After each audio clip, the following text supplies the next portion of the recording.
Hello, everyone. Thank you for attending today's webinar. My name is Hannah Whaley. I am the Senior Business Immigration Attorney here at Eagan. And today we're going to talk all about the EB-2 NIW and what to expect this year. We're going to get started in a few minutes. We're just allowing some time for people to get into the webinar, but we will get started soon.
All right. Thank you so much to everyone who's here and attending today. We are going to get started.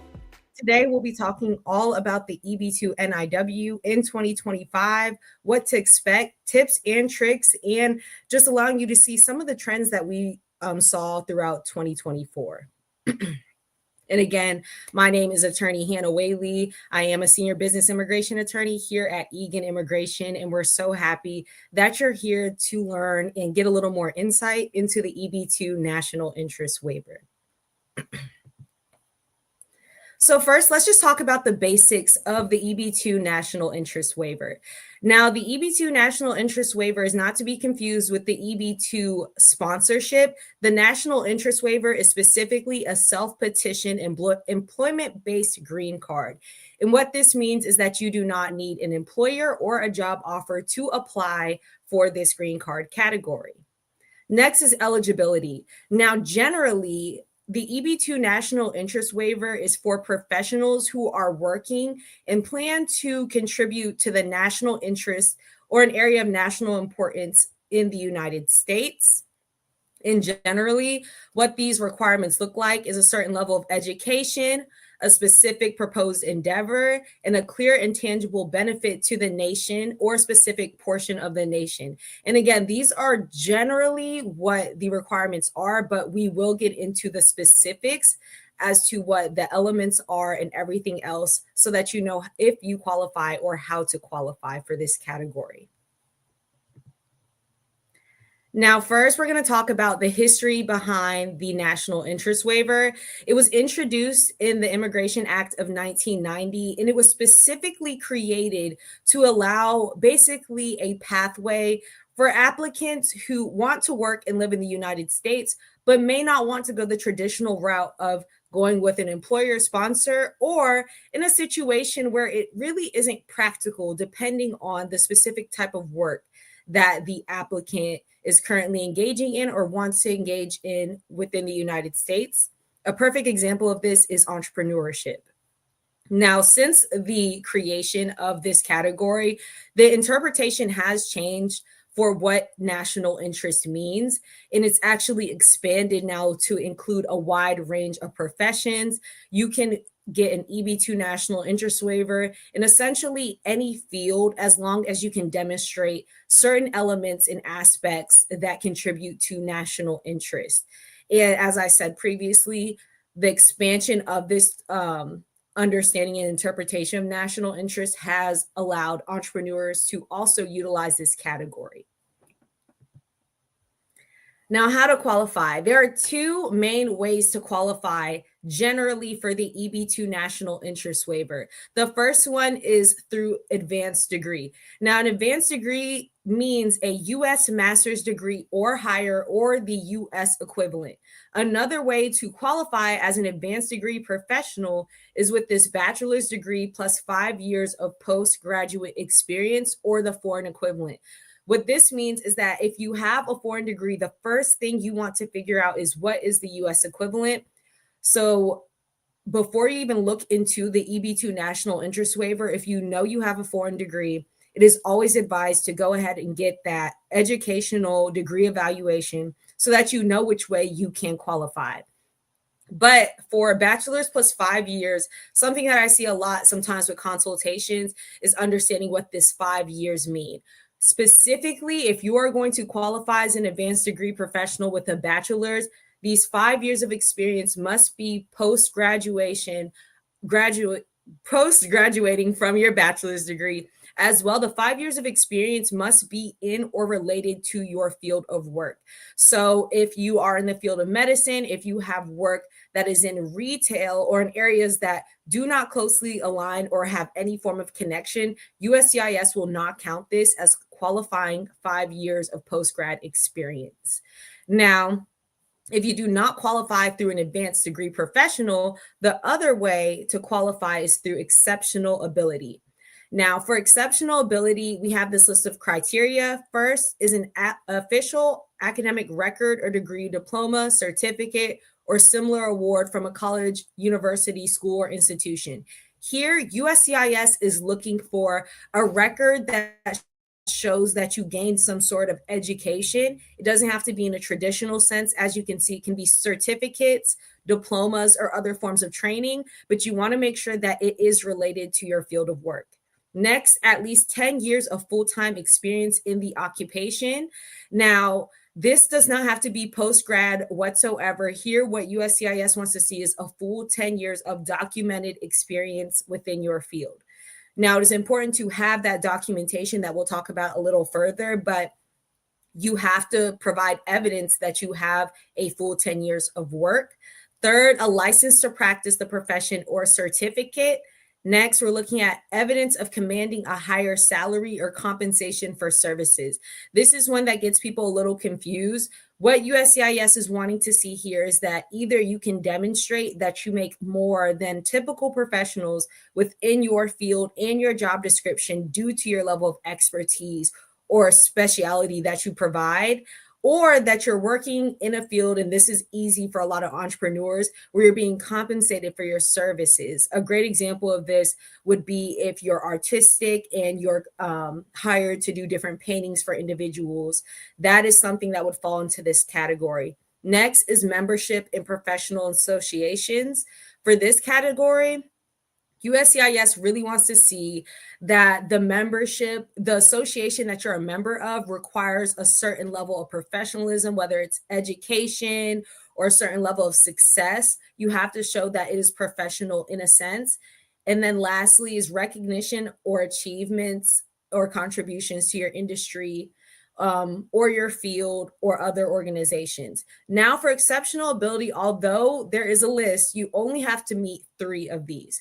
So if you meet more than 3, I always advise potential clients to go ahead and show as many as possible when you're under any category, but especially for exceptional ability. But the good thing is, if you don't meet advanced degree, you can always try to find 3 within this category and still qualify for the EB-2 National Interest Waiver.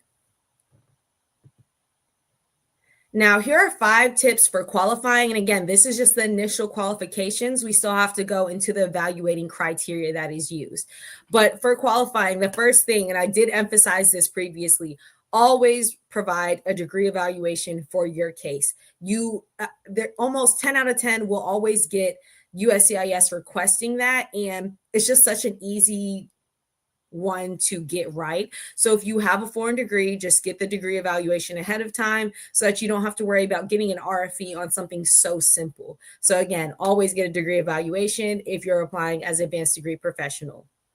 Next, With the 10 years of experience, if you are within the field, within the category of exceptional ability, you need to make sure that this is documented. And sometimes this confuses people because they're unsure of what does documentation mean. Your resume, unfortunately, is not enough. What USCIS wants to see is letters that prove that you worked, like such as work verification letters, that also provide numbers, emails, some way that USCIS is able to check and verify that you truly did work at these locations. If you're unable to show a full 10 years documented, you will not qualify for that specific one. But it is to be emphasized that if you are doing 10 years, you have to have evidence. Everything for an EB-2 much based on evidence, so the more the merrier. Next, exceptional ability is not to be confused with extraordinary ability. This one is often confused because they are both in the employment-based categories. There are 3 levels: EB-1, EB-2, and EB-3. EB-1 is for extraordinary ability and has a completely different set of criteria. Although you only need 3 in extraordinary ability, it is not the same as exceptional ability. Exceptional ability has a lower threshold than the extraordinary ability. It allows a greater opportunity for many people to qualify. Next, the qualifying criteria only makes you eligible for the class, not for the employment-based green card and for the category itself. With the EB-2, again, to qualify generally, you need to have the advanced degree or exceptional ability. However, there is other criteria that has to be evaluated as well. So the qualifying criteria is just not enough. And lastly, your degrees, trainings, and experience should be in the field of your endeavor or closely related. This is because, again, you are with an EB-2, you're going forward with a proposed endeavor that you're stating that you'll be able to do and be successful at. If your history and your training and everything is not aligned with that proposed endeavor and with your career thus far, it just creates a weaker case and you're unable to really support your ability to be successful in your career and in your proposed endeavor in the United States. Now, the evaluating elements. Now that we're done with the qualifying criteria, we're going to get into the elements. The first one is national importance and substantial merit. It is grouped together, but is often viewed and adjudicated separately by USCIS. Next, we have well-positioned. And lastly, we have on balance. Now, keep in mind, and this is, I know it kind of sucks to hear this, but having a strong career in a good field does not automatically qualify you for an EB-2 national interest waiver. And that is because we have to remember that this waiver in this category is specifically for those who are contributing to an area of national interest or importance. And unfortunately, due to the times, there are times where something may be in high demand and we're really in need of professionals, and this skill is really groundbreaking that one petitioner has, where another can be working in a great field, but there just isn't a need for that specific type of work or that type of impact in the United States. So here we want to focus on the impact and the need, and not so much just being a successful professional. National importance. So national importance focuses on the specific endeavor that you're planning to go into and how it relates to something that's related to or and has importance here in the United States. And for national importance, it's very, very, very important to be specific. And USCIS has made that clear throughout 2024. What they want to see is that whatever you're doing is connected to a government interest or maybe a local interest. There has to be a clear national need in some aspect of what you're wanting to do with your proposed endeavor. And I didn't flesh this out, but for those who don't know, your proposed endeavor should be a very clear statement of what you want to do in the United States, who it's going to affect, and the impact that it's going to make. And who it's going to affect and that impact is really tied to that national importance. What USCIS wants to see is a clear link between what you'd like to do and the national need or the national interest that it is going to enhance or advance in some way or form. And ways to support this is by showing goals, plans, and implications or potential success that may flow from that. Now, substantial merit, the reason they're together is because national importance, we're looking at what is that national need? What is what is the need in the United States? Now, substantial merit shifts to what is the benefit. And what USCIS wants to see here is a very clear and tangible benefit as the outcome. This can be socially, this can be financially, this can be in a wide range of ways, but is very, very clear. What needs to be clear is that there is a benefit. And without that benefit, USCIS can sometimes say national importance is here, but substantial merit isn't. So it's very important to know this is what I want to do, and this is the effect that I would like it to have, and this is who it will benefit. So when we're thinking about clear and tangible benefits, we can't say it will enhance the United States. That is a description that is way too general in nature. Who in the United States? What populations? Why do they need this? Those are the questions you really want to be asking yourself when we're looking at substantial merit when it comes to your proposed endeavor. Now, in 2024, just as a little update for those who don't know or you're new to the EB-2 national interest waiver, USCIS did provide guidance, additional guidance about national interest. In here, they made it very clear that they want a clear and quantifiable impact, and that it needs to be focused on supporting a public policy, a goal, or something of that nature. But what they, again, are wanting to see is clear and quantifiable. That doesn't mean that you have to show that you will generate a certain amount of finances or a certain amount of money from, let's say, your business idea.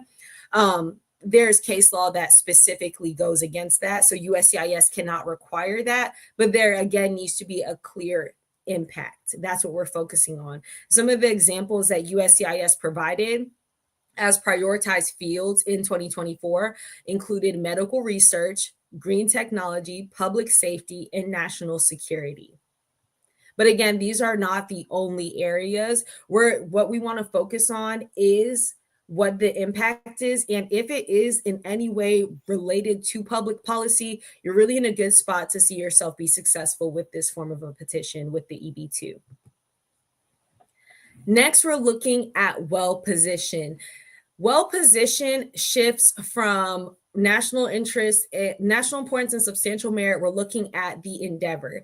Now, when we shift to the second element of well-positioned, it shifts fully to the petitioner themselves and what they're able to do and showcasing that proven ability to carry out their proposed endeavor. So to show this, what USCIS wants to see is documentation and proof of your ability to carry out your task. And this is one that often causes people a little bit of confusion, because a lot of people will say, oh, I work in a field that doesn't have work product that we can provide to showcase my skills. Now, the first thing, of course, for well-positioned, you want to have letters of recommendation from people who can really attest to your skills. But unfortunately, that is not enough.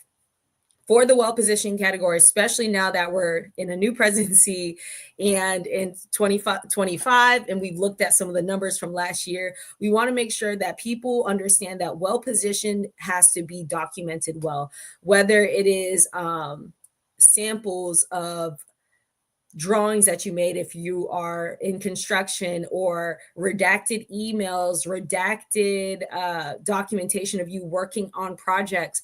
What we're really looking on is evidence. What we're looking for is evidence. We want documentation that shows you can do this job. Expert letters also work that you can get from different companies, but here the documentation really is crucial. So you want to ask yourself, where at work do we have any documentation that showcases my skills? Am I doing trainings? If you're doing trainings at your job that you're creating, those are things that can also be utilized to show that you're well positioned to do a job. Are you going to different universities and giving webinars or seminars on different areas within your field. You can really be creative with showing that you're well positioned to do your job. And it goes much beyond basic documentation of actually doing your work.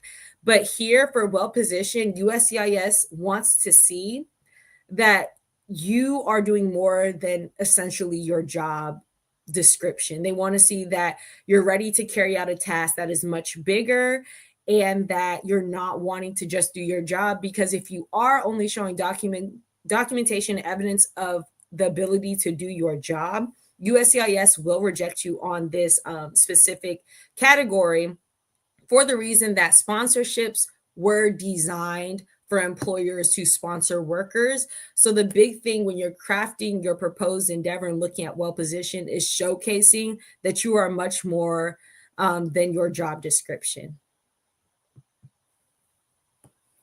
Lastly, we're looking at on balance. On balance focuses on the weight of your entire petition. What USCIS is looking at here is the need for what you do and the benefit that you're providing, would it outweigh the need for an employer to sponsor you and go through the full labor certification process? And there are different ways to really support an argument of on balance. One way is to always state that it's impractical. For entrepreneurs, this is a great one. Entrepreneurs would not go through the process of a sponsorship as they have their own business and would not need to be petitioned for. That is one way to show that it would be impractical. Another way is to show value, highlight your skills, highlight your contributions, even if they're not in the United States. If you're able to showcase your skills have been groundbreaking and very impactful outside the United States, you could show a great argument for bringing that same impact into the United States. Another way to show on balance is to show the disadvantage and say, without these services, this would happen. This is the disadvantage of me not being able to get my green card. So you can really look at value and disadvantage. And then, of course, we want to establish the impact. One way to show this is show the impact that you've had thus far and what you're planning to do in the future. Plans work very well with the EB-2 national interest waiver in showing that you have thought about it and that you have a tangible plan in place that you hope to follow in the event that you are approved for the EB-2 national interest waiver. But for on balance, again, it's a weight scale. We want to show the need really outweighs the need and benefit that you're providing really outweighs the need for you to go through an employer sponsor. And that is the entire goal here. So uniqueness, impact, and really showing that value is really going to get you far for this category. Now, these are the stats for 2024 from USCIS regarding the EB-2 national interest waiver. And the reason I really want to put these stats together for this webinar is to give you an understanding of what we can expect going through 2025.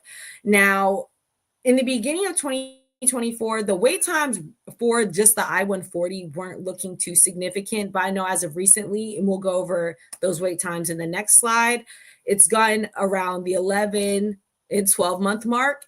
And looking at these numbers, starting off with 14,000 received and a good bit over 22,000 pending in Q1. We shift to the end of the year where we have 44,000 pending and only 27 approved, 11,000, a little over, of course, but denied. And then look how many are received. This is a very good indication of how long or the expectancy we can see regarding wait times going through 2025. If there are already 44,000 pending, we expect for wait times to increase. However, this should not deter you from applying for an EB-2 national interest waiver, because again, this is a green card category. And I always explain this to people. There is no reason to wait. If you know you want to get a green card, you know you may qualify for this category, it's better to get screened and get in line now, because the waiting time can be reduced, but no matter what, you're going to have to wait because of the nature of this process. So it is important to go ahead and get those cases in as soon as you can, just because with the new administration, I expect this number to get a lot higher and see a lot more cases coming in so that people are able to secure status and feel a little more comfortable in the United States if they are in a quasi or a temporary status at this time. But again, I just wanted to show this so you guys can get an understanding. It's not that USCIS is now denial rates have gone up, but that they're denying a ton of cases. They're not reviewing much at all. So this is just to show you guys that you can expect longer wait times throughout 2025. And some more expected 2025 trends. Now, we expect to see increased scrutiny around national importance to continue. As previously stated, in 2024, USCIS released new guidance around what national interest meant. So we expect to see that scrutiny continue to increase. And we've seen another thing that we've noticed is a lot of template RFEs throughout 2024. And this is across the immigration industry as a whole. We've seen higher scrutiny for premium processing when it comes to business cases. So I'm encouraging people not to premium process immediately if they don't have to, because of the rate of RFEs and denials that have been seen from premium processed cases. And we've just seen issues from USCIS clearly not taking their time when reviewing these cases, which makes sense considering the high backlog. But we've seen wrongful identification of clients. We've seen wrongful identification of career fields. And it is very, very clear that USCIS is not taking their time when reviewing these cases, despite the large backlog. So again, considering these trends, I always suggest consulting with an attorney or working with an attorney, because if USCIS isn't even reviewing the cases correctly, it is definitely an uphill battle, just to start off with. Now, regarding the processing times, in the previous one, I said 11 to 12 months, but Nebraska is actually at 13 months and Texas is at 10.5. And just to be clear, these numbers only reflect the processing of the I-140. The I-140 is the first phase of this process because you have to apply with USCIS directly with that I-140 for the EB-2 national interest waiver. Then after that, you're either going to adjust status if you're in the United States, or you're going to consular process if you're outside the United States. Now, those times, you can look at extended times due to the visa bulletin and how much progress we have not seen regarding the EB-2 national interest waiver. But it's just to make you aware that this is just the initial process.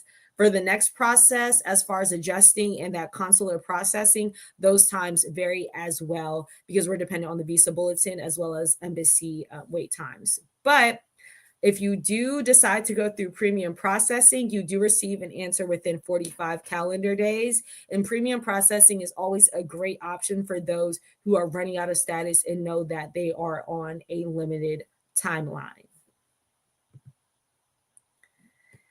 And unfortunately, that is the end of today's presentation. Thank you so much for attending today's webinar. I hope that this webinar was helpful and that you learned a little more about the EB-2 national interest waiver and that you got a little more insight to prepare you if you are thinking about filing an EB-2 national interest waiver in 2025. And as a big thank you for attending this webinar, your consultation will be complimentary when you use the code EB-2 NIW to schedule with us. So if you're interested or even want to know if you might qualify for another employment-based category, go ahead and sign up for a consultation so I can meet with you and let you know what options that you may have or refer you otherwise. But thank you again for attending today's webinar, and we hope to see you guys soon. Bye.